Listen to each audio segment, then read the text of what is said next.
Good morning. My name is Praveen Rajput और आज हम जावा के कुछ और प्रोग्राम्स को सीखेंगे जिसमें हम प्रिंट कराएंगे टेबल को with the help of A for loop.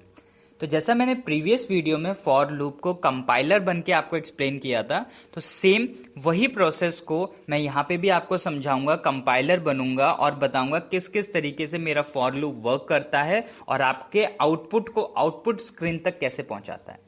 ठीक है, तो चलिए अब इसको देखते हैं। सबसे पहले ये समझ लेते हैं कि मैं कौन से मल्टीप्लिकेशन टेबल की बात कर रहा हूं। याद रखना, मैं मल्टीप्लिकेशन टेबल बोल रहा हूं। बहुत सारे लोग कंफ्यूज हो जाते हैं टेबल, चेयर टेबल वाला बात जिसपे हम लोग अपनी बुक्स रख के स्टडीज करते हैं। याद रखना, यहाँ पे हम प्रोग्रामिंग कर रहे हैं और मल्टीप्लिकेशन टेबल की, इसलिए जानबूझ के मैं एक्सप्लेन कर रहा हूँ टेबल का एक एग्जाम्पल लेके फॉर्म में 2 1 2, 2 2 4, 2 3 6। हमें ऐसा टेबल प्रिंट कराना, सो प्लीज कोई कंफ्यूज नहीं होना। हमें मैथमेटिक टेबल प्रिंट कराना जिसको हम हिंदी में कहते हैं पहाड़े। तो बहुत ही इंटरेस्टिंग है, बहुत ही इजी है। तो चलिए शुरू करते हैं, इसको बड़ा मजा आएगा सीखने में। आगे देखते हैं इसकी सबसे पहले कोडिंग। अब इसमें देखिए, आपका माइंड वेकअप होना चाहिए क्या चीज आउटपुट है। ठीक है, अच्छा लग रहा है, एक नई चीज सीखने को मिल रही है और वो भी कंपाइलर बनना भी हम लोग सीख रहे हैं। आपको कंपाइलर बनना इसलिए मैं सिखा रहा हूं क्योंकि जब आप खुद अपने प्रोग्राम का आउटपुट निकाल पाएंगे, आपको किसी और की जरूरत ही नहीं है। आपको क्या लैपटॉप की जरूरत है, क्या आपने किसी सुपरवाइजर की जरूरत है। आप खुद कंपाइलर बनिए, अपने कोड को कंपाइल करिए, आउटपुट आपके सामने। फिर जो भी आपके प्रोग्राम को चेक करेगा वो आपको 100% अच्छा बताएगा, क्योंकि आप सही हो और हमेशा रहोगे। अच्छी बात है ना। तो चलिए इसको सीखते हैं। सबसे पहले दिमाग में आया टेबल। टेबल मीन्स पहाड़े। अब इसको कैसे प्रिंट करा जाए। कहने का मतलब है, फॉर एग्जाम्पल मान लेते हैं 7 का टेबल हमें प्रिंट कराना है, तो 7 into 1 equals to 7, 7 into 2 equals to 14, 7 into 3 equals to 21। ठीक है, लेकिन अब हम बिगनिंग स्टेज पे तो नहीं है। बात समझ में आई? ठीक है, तो हम क्या करेंगे, कोई ऐसा प्रोसेस अपनाएंगे कि हमारे कोड छोटे से छोटा हो जाए। आप देखिए कितना छोटा कोड है और हमारा आउटपुट भी पूरा आ जाए। आप देखिए हमारा पूरा पूरा आउटपुट आया यहाँ पे। आप देखिए जो आपको टेबल चाहिए था। तो चलिए अब इसकी कोड पे बहुत अच्छे से फोकस करते हैं और ध्यान देते हैं। सबसे पहले ये प्री डिफाइंड लाइब्रेरी, आपको पता है कुछ बेसिक कोड इस्तेमाल करने के लिए हम क्या करते हैं, इसको इंपोर्ट करते हैं। मैंने बहुत अच्छे से हर एक चीज को समझाया है। आपसे रिक्वेस्ट है, अगर आप बिगनिंग स्टेज के प्रोग्रामर हैं तो आप स्टार्टिंग से मेरे हर एक वीडियो को देखिए और मैं आपको गारंटी देता हूं आप बहुत अच्छे तरीके से सारे के सारे वीडियोस को समझ पाएंगे और एक दिन बहुत अच्छे, मुझसे भी अच्छे प्रोग्रामर बन के जाएंगे। और हर एक टीचर यही चाहता है कि उसके स्टूडेंट्स हमेशा उसके आगे निकलें। तो आप देखिए यहाँ पे क्या किया। आपको पता है जावा प्रोग्राम सीख रहे हैं और जावा में भाई प्रोग्राम हो और क्लास ना हो, ना जी ना, ऐसा तो काम नहीं चलने वाला। ठीक है, तो क्या करेंगे हम लोग, सबसे पहले हम लोग अपनी एक क्लास बनाएंगे। और हमेशा याद रखना, एक अच्छे प्रोग्रामर की पहचान होती है जो भी आप अंदर अपने बॉडी में लिखेंगे उसी का रिलेटेड आप अपने क्लास का नाम दीजिए। एक अच्छे प्रोग्रामर की यही पहचान होती है। तो आप यहाँ पे देख लीजिए, यहाँ पे क्या लिखा हुआ है, मल्टीप्लिकेशन टेबल। मैं यहाँ एक मल्टीप्लिकेशन टेबल प्रिंट कराना चाहता हूं। अब आप मान लीजिए आप नीचे कोड नहीं देख रहे हैं, आपने सिर्फ ऊपर का देखा, तो माइंड वेकअप हुआ इसके अंदर क्या हो रहा है। अब मान लीजिए जैसे मेरा नाम है प्रवीण राजपूत, मैं यहाँ प्रवीण लिख देता। अब आप क्या समझते क्या हो रहा है इस प्रोग्राम के अंदर। तो ठीक है, इंटरेस्टिंग बनाने के लिए बात समझ में आई। सामने वाला ऊपर की चीज समझ के ही पता लग जाए अच्छा है क्या। अब होता क्या है, आप क्या करते हैं, आप मान लीजिए कोई चीज लेने गए मार्केट में और ऊपर लिखा हुआ है नाम कुछ और, तो आप कंफ्यूज हो जाएंगे। तो क्या होता है, कंपनी क्या करती है, वैसे ही नाम प्रॉपर, अगर आप कोई चीज लेने गए हैं तो वो लिख देगी शैम्पू। अब शैम्पू है क्लीनिंग प्लस का। बात समझ में आ गई। आपको जो शैम्पू चाहिए था, जो ब्रांड चाहिए था, ऊपर लिखा हुआ है। अब मान लीजिए सबके व्हाइट व्हाइट कलर के डब्बे हैं, तो आपके वहां शॉप पे एक एक करके सूंघ के देखेंगे कि कुछ वहां पे केमिकल रिएक्शन करके देखेंगे कि ये कौन सा अच्छा है और कौन सी कंपनी का है, नहीं ना। तो चलिए अब इसको इंटरेस्टिंग वे में बहुत मजे से सीखते हैं, कंपाइलर बनते हैं और फिर देखते हैं क्या हमने जो प्रोग्रामिंग करी है वो सही है। सेकंड, आपको इन्फॉर्मेशन के लिए बता दूं, ये जो प्रोग्रामिंग है ये मैं खुद अपने हैंड से लिख के करता हूं। आप नीचे देख लीजिए, खुद कंपाइल भी मैंने किए हुए हैं। लिखा हुआ class compiled no syntax error. ठीक है, तो आप इसके लिए मत परेशान होना कि कहीं से कुछ कॉपी पेस्ट होके आ रहा है। हाँ, मैं भी सीखने के लिए चीज़ों की हेल्प लेता हूँ और आपसे भी रिक्वेस्ट करता हूँ आप हेल्प लीजिए। बहुत सारे हमारे पास में प्रोवाइडेड नॉलेज है अलग अलग हमारे सर्च इंजन्स पे, गूगल हो गए, अलग अलग वेज हैं हमारे, आप वहाँ से सर्च कीजिए, बहुत अच्छी बात है।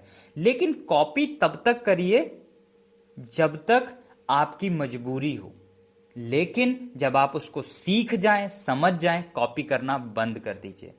ठीक है, आप देखिए, आप मेरे साथ में हर एक चीज कर पाएंगे। इसमें देखिए आप क्या हुआ, मेन फंक्शन बनाया। मेन फंक्शन की पहचान आपको बताई थी मैंने, क्या करते थे, आप मेन लिखा देखेंगे मेन फंक्शन, और ये जो पूरी चीज है ये आपको एज इट इज लिखनी है। जो पब्लिक लिखा हुआ है ये आपको पता है।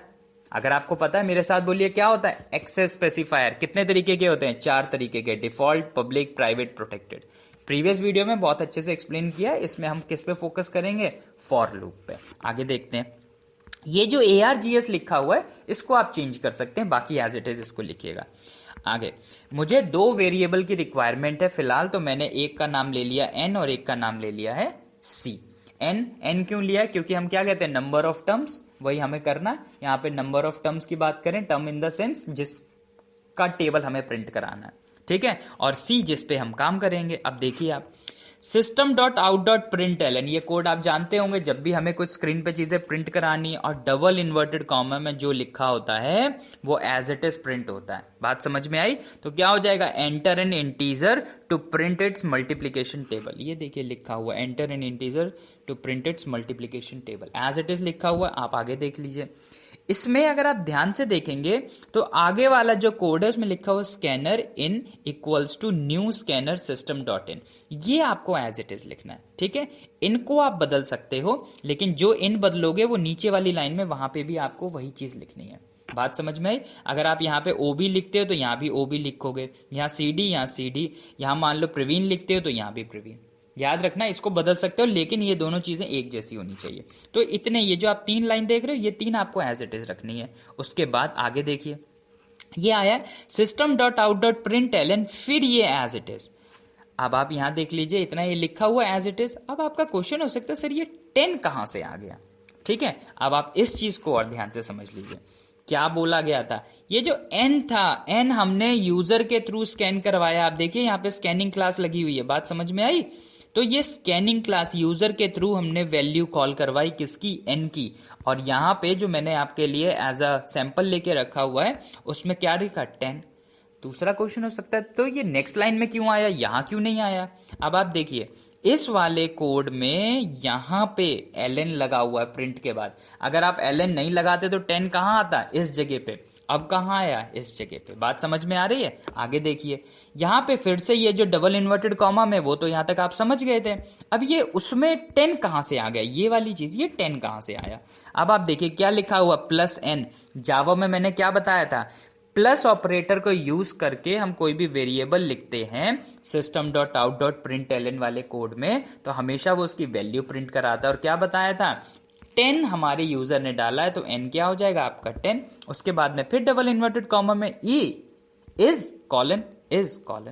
बात समझ में आ गई। अब देखिए ln लगा था तो कर्सर फिर से कहां आ गया, नेक्स्ट लाइन पे। आगे देखते हैं, अब हमारा स्टार्ट होता है फॉर का लूप। आप ऐसा कर लीजिए, कॉपी पेन ले लीजिए और बहुत अच्छे से इसको समझिए, फिर आप खुद से इसको करने लगेंगे। आप यहां पे देखिए, यहां पे जो है c is equals to 1, c is greater than equals to 10 और c प्लस प्लस। बात समझ में है, ये चीजें मैंने यहां पे लिखी हुई हैं। तो c की वैल्यू कितनी हो गई है, 1।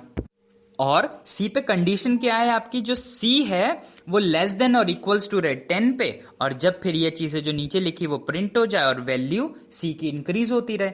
जब तक कंडीशन ट्रू रहे तब तक ये लूप चलता रहेगा। उसके बाद लूप क्लोज होके हमारी आउटपुट स्क्रीन पे आ जाएगा। तो देखते हैं, अब आप लिख लीजिए, सबसे पहले C है हमारा 1, कंडीशन ट्रू है, C 10 से छोटा है, बिल्कुल सही है। नीचे आ जाओ, क्या कह रहा है, प्रिंट हो जाए। सबसे पहले क्या प्रिंट करने को कह रहा है, वो n। अब आप देखिए, n प्रिंट करने को कह रहा है, n क्या था, 10। उसके बाद उसने क्या, डबल इन्वर्टेड कॉमा में एस्ट्रिक, ये हो गया आपका एस्ट्रिक। नेक्स्ट उसके बाद में क्या चीज उन्होंने बोली हुई है, प्लस करके इक्वल्स टू, ठीक है। उसके बाद में ये आ गया प्लस करके इक्वल्स टू। अब कह सकते हो सर ये 1 कहां गया। आप ध्यान से देखिए, ये लिखा प्लस का C, प्लस का C क्या है, C की वैल्यू मैंने अभी बोला था, नोट कर लीजिए 1, तो कितनी हो गई, 1। अब दोनों का मल्टीप्लीकेशन, ये देखिए यहां लिखा हुआ दोनों का मल्टीप्लीकेशन n*c, तो कितना हो जाएगा n*c? n*c मतलब है 10 इंटू 1 इज 10। बात समझ में आई? अब क्या हुआ, c की वैल्यू इंक्रीज हो गई, कितनी हो गई 2, लिख लीजिए 2। अब देखिए यहाँ पे n कितना है, फिर से आपका आ गया 10, c कितना है 2 इक्वल्स टू, और दोनों का मल्टीप्लाई करके 20, फिर से देख लीजिए। अब c कितना हो गया 3, सबसे पहले कह रहा है n प्रिंट कराओ, ये आपने कर दिया n प्रिंट, तीसरी लाइन में आप देखिए n प्रिंट हो गया 10। उसके बाद में प्लस के साथ में क्या बोला गया, डबल इन्वर्टेड कॉमा में एस्ट्रिक, ठीक है, क्या बोला गया था, डबल इन्वर्टेड कॉमा में जो होगा एस्ट्रिक, तीसरी लाइन में आप देखिए एस्ट्रिक आ गया। फिर बोला गया c, क्या बोला था, c कितना हो गया 3। उसके बाद में फिर आप देखिए यहाँ पे क्या है, इक्वल्स टू, देख रहे हैं इक्वल्स टू, क्या बोला गया n इंटू सी, n कितना है आपका, ध्यान दीजिए n कितना है आपका, क्या बोला गया n, खुद से सोचिए n कितना हो जाएगा आपका, n हो जाएगा आपका यहाँ पे 10, क्योंकि आपने यूजर से कितनी वैल्यू डलवाई थी 10। आप आराम से पॉज करके लिख लिख के इस चीज को समझिए, बिल्कुल भी परेशान होने की जरूरत नहीं है। जहां आपको कंफ्यूज हो जाए, जैसे मान लीजिए मैं ही कहीं पे कंफ्यूज हो जाता हूं, मैं जरूर कॉपी का हेल्प लेता हूं।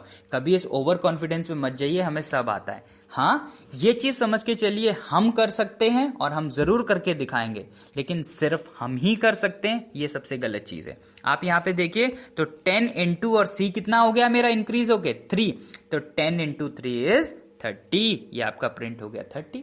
इस तरीके से आप पूरे इस लूप को चलाइए और आप देखिएगा यहाँ पे आपका पूरा का पूरा टेबल आ जाएगा 10 का।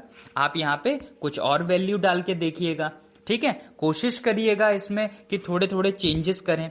चेंजेस इन द सेंस, ये जो आपने 10 तक का टेबल है, मान लीजिए किसी ने कहा आपको 20 तक का टेबल चाहिए, तो आप क्या कर लेना, यहाँ पे 20 कर लेना, ठीक है, बात समझ में आई? या मान लो कोई चाह रहा है कि आपका जो टेबल है वो 5 तक ही रहे, तो यहाँ पे आप 5 कर देना। इस तरीके से कोडिंग में थोड़ा थोड़ा चेंजेस करके देखिए, फॉर के लूप को बार बार कंपाइलर बन के उसको सीखने की कोशिश करिए। मेरे साथ में आप आराम से स्टार्टिंग से सारे वीडियोस देखते रहिए, मैं गारंटी देता हूं आपको, आप बड़े आराम से बड़े प्यार से कोडिंग करना सीख जाएंगे और एक दिन खुद मुझसे बेहतर प्रोग्रामर बन जाएंगे। उम्मीद करता हूं आपको चीजें पसंद आ रही होंगी। अगर आपको ये चीजें पसंद आती हैं, आप मैक्सिमम इसको शेयर करिए, लोगों को समझाइए, खुद की प्रैक्टिस करिए, आपका खुद का रिवीजन होगा, और जब आप दूसरों को बताएंगे तो उनको भी सीखने को चीजें मिलेंगी। ठीक है, थैंक यू फॉर वॉचिंग।